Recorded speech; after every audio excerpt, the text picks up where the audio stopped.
Hi viewers, இன்னைக்கு ஒரு special video. என்னோட பையனோட 4th பர்த்டே செலிப்ரேஷனுக்கு வீட்லயே டின்னர் ப்ரிப்பேர் பண்ணோம். இது என்னோட ஃபர்ஸ்ட் ட்ரைங்க. கண்டிப்பாக என்ன மாதிரி ஃபர்ஸ்ட் டைம் ட்ரை பண்ணணும்னு நினைக்கிற பேரண்ட்ஸ் நிறைய பேர் இருப்பாங்க. அந்த மாதிரி இருக்கிறவங்களுக்கு இந்த வீடியோ ரொம்பவே யூஸ்ஃபுல்லாக இருக்கும். பர்த்டே மட்டும் இல்லாமல் ஏதாச்சும் கிட்டி பார்ட்டி இல்லைன்னா உங்கள் க்ளோஸ் ஃப்ரெண்ட்ஸை கூப்பிட்டு சின்ன பார்ட்டி மாதிரி பண்ணிக்கணும் அப்படின்னு நினைக்கிறப்போ இந்த ரெசிபிஸ் ட்ரை பண்ணுங்கள். ஃபர்ஸ்ட் டைம் ட்ரை பண்ணுறப்போவே நான் நிறைய கற்றுக்கிட்டேன். அது எல்லாமே ஒரு வீடியோவாக மேக் பண்ணி உங்கள் முன்னாடி நான் இப்போ ப்ரெசென்ட் பண்ணுறேன். இந்த வீடியோவில் நான் நிறைய டிப்ஸ் ஷேர் பண்ணுறதை நீங்கள் பார்ப்பீங்க. இந்த மாதிரி டின்னர் ப்ரிப்ரேஷன்ஸ்க்கு நம்மளுக்கு ரொம்ப தேவையான ஒரு விஷயம் டைம் எஃபிஷியன்சி. டைம் சேவ் பண்ணுற மாதிரி நிறைய டிப்ஸ் நான் உங்கள் கூட ஷேர் பண்ண போகிறேன். அங்கே பார்க்கலாம் என்னோட பையனோட பர்த்டே செலிப்ரேஷன்ஸ்க்கு நான் என்னென்ன ப்ரிப்பேர் பண்ணுன்றது ஒன்றா உங்கள் கூட ஷேர் பண்ணுறேன். 8 வகையான ரெசிபிஸ் பண்ணியிருந்தோம். Badam halwa, chapati, paneer butter masala, fried rice, gobi Manchurian, pasta, cake, ice cream.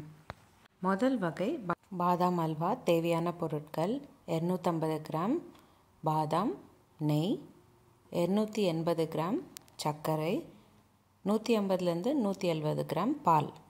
அடுத்து பன்னீர் பட்டர் மசாலாவுக்கு தேவையான பொருட்கள் பன்னீர் 750 கிராம், வெங்காயம் 15 மீடியம் சைஸ், தக்காளி 18 மீடியம் சைஸ், முந்திரி 100 கிராம், பூண்டு 7லேருந்து 8 பல், சின்ன துண்டு இஞ்சி, 50 ml போல் எண்ணெய், 50 கிராம் வெண்ணெய், 2 ஸ்பூன் உப்பு, கரம் மசாலா, காரத்தூள், 15 கிராம் கசூரி மேத்தி. அடுத்து சப்பாத்திக்கு கோதுமை 250 கிராம், தண்ணி தேவையான அளவு, உப்பு 3/4 ஸ்பூன், எண்ணெய் 100 ml. அடுத்து வெஜிடபிள் ஃப்ரைட் ரைஸ் செய்கிறதுக்கு தேவையான பொருட்கள் ஸ்ப்ரிங் ஆனியன் 1/4 கப், சிகப்பு பச்சை மஞ்சள் capsicum 1/2 cup, mushroom 1/2 cup, corn 1/4 cup, carrot beans ரெண்டும் சேர்ந்து 1/4 கப், கேபேஜ் 1/4 கப், பட்டாணி 1/4 கப். ஸ்ப்ரிங் ஆனியனில் இலைகள் சின்னதாக கட் பண்ணிக்கிட்டு அது ஒரு 1/2 கப், ப்ரொக்கோலி 1/2 கப், வெங்காயம் நல்லா பொடிசாக கட் பண்ணிக்கிட்டது 1/2 கப், 3 கப் பாஸ்மதி ரைஸ், வெண்ணெய் 50 கிராம், பூண்டு 15லேருந்து 20 பல் பூண்டு நல்லா சின்னதாக பொடிசாக கட் பண்ணிக்கோங்க, உப்பு 1 spoon, soya sauce 2 spoon, 4 spoon தண்ணியில் கலந்ததும் தனியாக வச்சுக்கோங்க. அடுத்து நம்ம காலிஃப்ளவர் மஞ்சூரியனுக்கு தேவையான பொருட்கள் பார்க்கலாம். ஸ்ப்ரிங் ஆனியன் 1 கப், வெங்காயம் 1 கப் நல்லா பொடிசாக கட் பண்ணிக்கிட்டது, சிகப்பு மஞ்சள் பச்சை கேப்சிகம் பொடிசாக கட் பண்ணிக்கிட்டது ஒரு 1/2 கப், காலிஃப்ளவர் நல்லா கழுவிட்டு சின்னதாக துண்டுகள் செஞ்சது 2 kg, எண்ணெய் 1 லிட்டர், பூண்டு 15லேருந்து 20 பல் நல்ல பொடிசாக கட் பண்ணிக்கிட்டது, உப்பு 1/2 spoon, soya sauce 2 spoon, 4 spoon தண்ணியில் கலந்துக்கிட்டதும் எடுத்துக்கணும். அடுத்து வெஜிடபிள் ஒயிட் பாஸ்தாவுக்கு தேவையான பொருட்கள் ஸ்ப்ரிங் ஆனியன் 1/4 கப், சிகப்பு மஞ்சள் பச்சை கேப்சிகம் பொடிசாக கட் பண்ணிக்கிட்டது 1/2 cup, mushroom 1/2 cup, corn 1/4 cup, carrot and beans சேர்ந்து 1/4 கப், ஸ்ப்ரிங் ஆனியனில் இருக்கிற இலைகள் நல்ல பொடிசாக கட் பண்ணிக்கிட்டது 1/2 கப், ப்ரொக்கோலி 1/2 கப், வெங்காயம் பொடிசாக கட் பண்ணிக்கிட்டது 1/2 கப், 400 கிராம் வீட் பாஸ்தா எடுத்துக்கிட்டேன் இன்றைக்கி, தண்ணி தேவையான அளவு, வெண்ணெய் 100 கிராம், பால் 1 லிட்டர், பூண்டு 10லேருந்து 12 பல் பொடிசாக கட் பண்ணிக்கிட்டது, உப்பு 2 ஸ்பூன், எண்ணெய் 30 கிராம். நாங்கள் ஸ்ட்ராபெரி ஐஸ்கிரீம் கடையில் வாங்கிட்டோம். கேக் கூட நாங்கள் கடையில் ஆர்டர் பண்ணியிருந்தோம். கார் கான்செப்டில் நாங்கள் பண்ணியிருந்தோம். 4 வயசுன்றதுனால. வாங்க பார்க்கலாம் நம்ம பாதாம் அல்வா எப்படி பண்ணுறதுன்னு. பாதாம் அல்வாவுக்கு முதல்ல நம்ம 8 மணி நேரம் போல் 250 கிராம் பாதாம் ஊற வச்சுக்கோங்க. அதில் இருக்கிற தோலை நீக்கிட்டிங்கன்னா எப்படி இருக்கும். இது எல்லாத்தையும் நம்ம ஒரு மிக்ஸி ஜாரில் சேர்த்துக்கிட்டு கொஞ்சம் கொரப்பாக இருக்கிற மாதிரி அரைச்சிக்கணும். கொஞ்சமாக பால் சேர்த்துக்கிட்டு அரைச்சிக்கோங்க. 250 கிராம் பாதாமுக்கு நம்மளுக்கு 150லேருந்து 170 ml பால் சேர்த்துக்கிட்டு அரைக்கிற மாதிரி இருக்கும். பாதாம் அல்வா டெக்ஸ்சர் எப்படி இருக்குன்னா கொஞ்சம் கொரகொரப்பு தன்மை இருக்கும். அதனால நீங்கள் ரொம்ப சாஃப்டாகவும் ரொம்ப கொரகொரப்பு தன்மை அதிகமாக இருக்கிற மாதிரியும் அரைச்சிக்காதீங்க. மீடியமாக இந்த மாதிரி அரைச்சிக்கோங்க. இப்போது அரைச்சி வச்சுருக்கிற பாதாம் தனியாக வச்சுக்கிட்டு ஒரு கடாய் எடுத்துக்கிட்டு அதில் 280 கிராம் சர்க்கரையை சேர்த்துக்கிட்டு கூடவே நம்ம செஞ்சு வச்சுருக்கிற பாதாம் பேஸ்ட்டும் ஆட் பண்ணிக்கோங்க. அடுப்பு பற்ற வைக்காம தான் நம்ம சர்க்கரையை சேர்த்து இந்த பாதாம் பேஸ்ட்டை சேர்த்துக்கணும். நம்ம ரெண்டும் சேர்த்து லைட்டாக கலந்து விட்டுட்டே இருந்தோன்னா சர்க்கரையும் பாதாம் பேஸ்ட்டும் சேர்ந்து கொஞ்சம் தண்ணி விடும். அப்போது நம்ம ஸ்டவ் ஆன் பண்ணோன்னா சர்க்கரை தீயாது, அதே மாதிரி அடியும் பிடிக்காது. ஒன்ஸ் நீங்கள் ஸ்டவ் ஆன் பண்ணிட்டீங்கன்னா விடாமல் கலந்துக்கிட்டே இருக்கணும், இல்லைன்னா அடி பிடிச்சிடும் சீக்கிரமாக. வீடியோவில் காமிக்கிற மாதிரி மெதுவாக கலந்துக்கோங்க. கலந்துக்கிட்டே இருந்தீங்கன்னா உங்களுக்கு கலர் மாறுறதும் பார்ப்பீங்க. கொஞ்சம் கொஞ்சமாக கலர் மாறிட்டு இருக்கும். நீங்கள் ஒன்ஸ் ஸ்டவ் ஆன் பண்ணுறப்போ 2லேருந்து 3 ஸ்பூன் நெய் கூட சேர்த்துக்கோங்க. 2 நிமிஷம் போல் நல்லா குக் ஆனதுக்கப்புறம் கொஞ்சம் கொஞ்சமாக நெய் சேர்த்துக்கிட்டே வரணும். ஒரே வாட்டி நெய் சேர்க்காதீங்க, கொஞ்சம் கொஞ்சமாக சேர்த்துட்டு வாங்க. 280 கிராம் நெய் சேர்த்தக்கப்புறம் தான் உங்களுக்கு பாதாம் அல்வா டெக்ஸ்சர் வரும். இப்போ பார்த்தீங்கன்னா நான் 100லேருந்து 120 கிராம் நெய் போல் சேர்த்துருக்கேன். இன்னும் கூட நம்மளுக்கு அல்வா பதம் வரலை, அதனால் இன்னும் கொஞ்சம் நெய் சேர்த்துக்கிறேன். கொஞ்சம் கொஞ்சமாக இந்த மாதிரி சேர்த்துக்கோங்க, ஒரே தடவை நெய் சேர்த்துக்கக்கூடாது. நல்லா கலந்து விட்டுக்கிட்டே இருங்க. ஒரு 10லேருந்து 15 நிமிஷம் ஆகும் நம்மளுக்கு இந்த ப்ராசஸ் ஆகிறதுக்கு. எங்கள் வீட்டுக்கு கெஸ்ட்டாக வந்த எல்லாருக்கும் பாதாம் அல்வா ரொம்பவே பிடிச்சிருந்தது. எல்லா ரெசிபீஸ் விட பாதாம் அல்வா ரொம்ப லைக் பண்ணி சாப்பிட்டாங்க.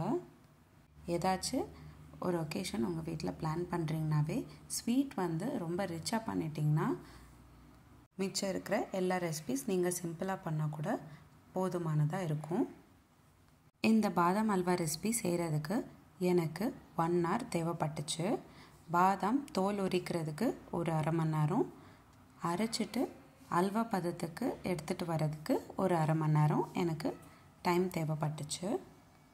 இப்போ பார்த்திங்கன்னா பாதாம் அல்வா கிண்டிக்கிட்டே இருந்ததுனால கொஞ்சம் அல்வா பதத்துக்கு கிட்ட வந்தாச்சு. ஆனாலும் இன்னும் கூட நம்ம நெய் சேர்த்துக்கிட்டு கொஞ்சம் கெட்டியான பதத்துக்கு வர மாதிரி கலந்து விட்டுக்கிட்டே இருக்கணும். இங்கே அல்வா பார்த்திங்கன்னா ரெடி ஆயிடுச்சுன்னு எப்படி தெரிஞ்சுக்கலாம் அப்படின்னா, கடாய்க்கு ஒட்டாமல் அல்வா கரண்டிக்கு அழகாக நிற்கும். இந்த ஸ்டேஜில் நம்ம பாதாம் அல்வா ரெடி ஆயிடுச்சுன்னு தெரியும். பார்த்திங்கன்னா இப்போ பாதாம் அல்வா நல்லா திக்காகிடுச்சு, அதே மாதிரி கடாயிலேருந்து கரண்டிக்கு அழகாக வந்துருச்சு. நான் எப்போவுமே ஸ்வீட் செஞ்சேன்னா ஸ்டீல் பாத்திரத்தில் இறக்கிப்பேன். நீங்கள் இந்த ஸ்வீட் 10லேருந்து 15 நாள் ஃப்ரிட்ஜில் இல்லாமல் வெளியிலேயே ஸ்டோர் பண்ணி வச்சுக்கலாம். ஃப்ரிட்ஜில் வச்சிங்கன்னா கொஞ்சம் கெட்டியாகும். நீங்களும் இந்த பாதாம் அல்வா ட்ரை பண்ணிவிட்டு எனக்கு கமெண்ட் பாக்ஸில் எப்படி இருந்ததுன்னு கமெண்ட் பண்ணுங்கள். அடுத்து நம்ம பன்னீர் பட்டர் மசாலா எப்படி செய்கிறதுன்னு பார்க்கலாம். ஒரு கடாயில் 15 மீடியம் சைஸ் வெங்காயம் பொடிசாக கட் பண்ணிக்கிட்டது சேர்த்துக்கிட்டு கூடவே 50 ml எண்ணெய் சேர்த்துக்கிட்டு நல்லா வதக்கிக்கோங்க. கொஞ்சமாக பொன்னிறமாக மாறினக்கப்புறம் தக்காளி சேர்த்துக்கணும். 18 தக்காளி இன்றைக்கி நான் சேர்த்துருக்கேன், அதுவும் பொடிசாக கட் பண்ணிக்கிட்டது சேர்த்துக்கிறேன். 5 நிமிஷம் போல் விடாமல் கலந்துக்கிட்டே இருந்தீங்கன்னா தக்காளியும் நல்லா வெந்துடும். வெங்காயமும் தக்காளியும் நல்லா வெந்தக்கப்புறம் தான் நீங்கள் பூண்டு சேர்த்துக்கணும். நான் இன்றைக்கி 7லேருந்து 8 பல் பூண்டு சேர்த்துக்கிறேன். கூடவே 100 கிராம் அளவுக்கு முந்திரி பருப்பும் சேர்த்துக்கிட்டேன். சின்ன துண்டு இஞ்சியும் சேர்த்துக்கிட்டேன். எல்லாத்தையும் நல்லா வதக்கிட்டு அரைச்சிக்கணும். நல்ல ஃபைன் பேஸ்ட்டாக அரைச்சிக்கணும். நீங்கள் எவ்வளோக்கு அவ்வளோ நல்ல ஃபைனாக பேஸ்ட் அரைச்சிக்கிறீங்களோ அந்த அளவுக்கு பன்னீர் பட்டர் மசாலா டெக்ஸ்சர் நல்லா வரும். கடாயில் நம்ம அரைச்சி வச்ச பேஸ்ட் வந்து சேர்த்தக்கப்புறம் 2 ஸ்பூன் அளவுக்கு உப்பு, 2 ஸ்பூன் அளவுக்கு கரம் மசாலா, 2 ஸ்பூன் அளவுக்கு காரத்தூள் எல்லாம் சேர்த்துட்டு நல்லா மிக்ஸ் பண்ணிக்கணும். 20 நிமிஷம் போல் நல்லா கொதிக்க விடுங்க. ஒரு கொதி வந்தக்கப்புறம் சின்னதாக வெட்டி வச்சுருக்கிற பன்னீர் க்யூப்ஸை நான் சேர்த்துக்கிறேன். இன்றைக்கி நான் 750 கிராம் பன்னீர் சேர்த்துக்கிறேன். இப்போது நான் சொன்ன குவான்டிட்டிஸ் எல்லாமே 15 பேர் சாப்பிட்ற அளவுக்கு நான் உங்களுக்கு சொல்லியிருக்கேன். உங்களுக்கு எவ்வளோ பேருக்கு செய்யணும்னு தோணுதோ அதுக்கேற்ற மாதிரி நீங்கள் குவான்டிட்டிஸ் இன்க்ரீஸ் பண்ணிக்கோங்க. பன்னீர் சேர்த்தக்கப்புறம் 10 நிமிஷம் போல் வேக வச்சிங்கன்னா பன்னீர் பட்டர் மசாலா ரெடி ஆகிடும். அடுத்து நம்ம பாஸ்தா எப்படி செய்கிறதுன்னு பார்க்கலாம். அதுக்கு தேவையான தண்ணி எடுத்துக்கிட்டு கொஞ்சம் 1 ஸ்பூன் அளவுக்கு உப்பு சேர்த்துக்கிட்டு 400 கிராம் பாஸ்தா சேர்த்துக்கிட்டு வேக வச்சுக்கணும். அடுத்து ஒரு கடாயில் 100 கிராம் அளவுக்கு வெண்ணெய் சேர்த்துக்கிட்டு வெண்ணெய் நல்லா உருகினக்கப்புறம் பொடிசாக கட் பண்ணி வச்சுருக்கிற 10லேருந்து 12 பல் பூண்டு வந்து சேர்த்துக்கோங்க. அடுத்து 1 கப் அளவுக்கு மைதாவும் கூடவே சேர்த்துக்கணும். விடாமல் நல்லா கலந்துக்கிட்டே இருங்க. மணல் போல் டெக்ஸ்சர் இருக்கும். அந்த ஸ்டேஜில் வந்து நீங்கள் பால் சேர்த்துக்கணும். 1 லிட்டர் அளவுக்கு பால் சேர்த்துக்கிட்டு 2 நிமிஷம் போல் வேக வச்சிங்கன்னா திக்கான ஒயிட் சாஸ் ரெடி ஆகும். நம்ம இந்த ஒயிட் சாஸை ஸ்ட்ரெயின் பண்ணிக்கிட்டு தனியாக ஒரு பாத்திரத்தில் வச்சுக்கோங்க. அடுத்து ஒரு கடாயில் 25 ml-லேருந்து 50 ml எண்ணெய் சேர்த்துக்கிட்டு கூடவே 1/2 கப் வெங்காயம், 1/2 கப் கலர் குடமிளகா, 1/4 கப் கேரட், பீன்ஸ் சேர்த்துக்கிட்டு நல்லா வதக்கிக்கோங்க. கூடவே 1/4 கப் அளவுக்கு கார்ன் கூட சேர்த்துக்கிட்டேன். கூடவே 1/2 கப் அளவுக்கு ப்ரொக்கோலி. இதெல்லாம் நல்லா வதங்கினக்கப்புறம் 1/2 கப் அளவுக்கு மஷ்ரூமும் சேர்த்து நல்லா வதக்கிக்கணும். மஷ்ரூம் கொஞ்சம் தண்ணி விடும். அதனால் 10 நிமிஷம் போல் வதக்கிக்கிட்டிங்கன்னா தண்ணி எல்லாம் இருவிடும். அதுக்கப்புறம் நீங்கள் 1 ஸ்பூன் உப்பு சேர்த்துக்கிட்டு 1 ஸ்பூன் அளவுக்கு மிளகுத்தூளும் சேர்த்துக்கோங்க. ரெண்டும் சேர்த்தக்கப்புறம் நல்லா கலந்து விட்டுக்கோங்க. 2 நிமிஷம் போல் வேக வச்சுக்கோங்க. உப்பும் மிளகுத்தூளும் சேர்த்தக்கப்புறம் காயெல்லாம் நல்லா வதங்கினக்கப்புறம் நம்ம வேக வச்சுருக்கிற பாஸ்தா நம்ம இப்போ சேர்த்துக்க போகிறோம்.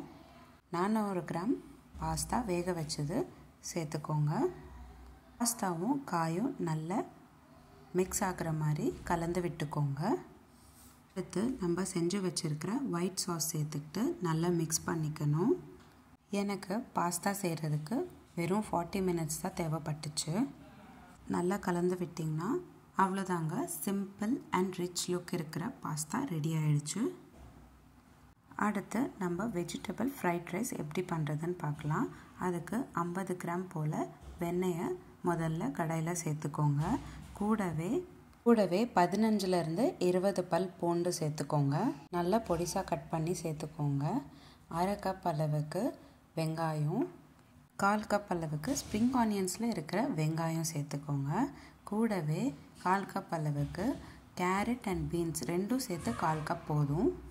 1/4 கப் அளவுக்கு பட்டாணி இது எல்லாத்தையும் சேர்த்துக்கிட்டு நல்லா வதக்கிக்கோங்க. எல்லாமே நல்லா வதங்கினக்கப்புறம் 1/4 கப் அளவுக்கு கேபேஜ் சேர்த்துக்கோங்க. அடுத்து சிகப்பு, மஞ்சள், பச்சை நிறமான குடமிளகா சேர்த்துக்கிட்டு நல்லா வதக்கிக்கோங்க. அடுத்து 1/4 கப் அளவுக்கு வேக வச்ச கார்ன் சேர்த்துக்கோங்க. கார்ன் நல்லா வதங்கினக்கப்புறம் ப்ரொக்கோலி சேர்த்துக்கோங்க. 1/2 கப் அளவுக்கு ப்ரொக்கோலி சேர்த்துக்கிட்டேன்.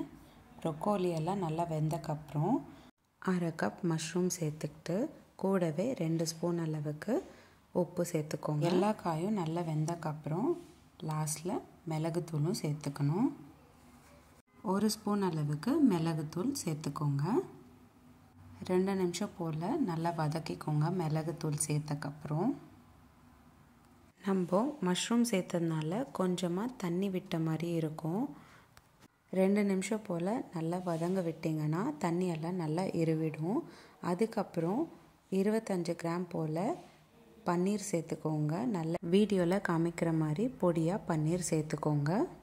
2 ஸ்பூன் அளவுக்கு சோயா சாஸ் 4 ஸ்பூன் தண்ணியில் கலந்ததும் சேர்த்துக்கிட்டு வேக வச்சுருக்கிற 3 கப் சாதம் சேர்த்துக்கிட்டு நல்லா கலந்து விட்டுக்கோங்க. அவ்வளோதான், சிம்பிள் அண்ட் ஈஸியாக ஃப்ரைட் ரைஸ் ரெடி ஆகிடும். எனக்கு இந்த வெஜிடபிள் ஃப்ரைட் ரைஸ் பண்ணுறதுக்கு 1 மணி நேரம் தேவைப்பட்டுச்சு. நிறைய காயெல்லாம் சேர்த்ததுனால குவான்டிட்டியும் நல்லா நிறையவே வந்துச்சு. ஞாபகம் வச்சுக்கோங்க, எப்போவுமே வெஜிடபிள் ஃப்ரைட் ரைஸ்க்கு எவ்வளோ ரைஸ் போடுறீங்களோ அதே சேம் குவான்டிட்டிக்கு காயும் சேர்க்கணும். இப்போது நம்ம செஞ்ச எல்லா ரெசிபீஸும் ஒரு பிளேட்டில் ட்ரான்ஸ்ஃபர் பண்ணி காமிக்கிறேன் பாருங்கள். நான் இன்றைக்கி இந்த வீடியோவில் 15 பேருக்கு எப்படி நம்ம ஒரு டின்னர் அரேஞ்ச் பண்ணலாம் அப்படின்றது கூட ஷேர் பண்ணேன். இந்த வீடியோ உங்களுக்கு பிடிச்சிருந்தா லைக் பண்ணுங்கள், ஷேர் பண்ணுங்கள். இந்த ரெசிபீஸ் எல்லாமே ட்ரை பண்ணிவிட்டு உங்களுக்கு இந்த ரெசிபீஸ் எல்லாம் எவ்வளோ யூஸ்ஃபுல்லாக இருந்ததுன்னு எனக்கு கமெண்ட் பாக்ஸில் கமெண்ட் பண்ணுங்கள். இதே மாதிரி டெய்லி ஒரு ரெசிபி பார்க்குறதுக்கு என்னோடய சேனல் சப்ஸ்கிரைப் பண்ணிக்கோங்க. மீண்டும் சந்திப்போம் ஒரு அழகான ரெசிபியுடன். தேங்க்யூ.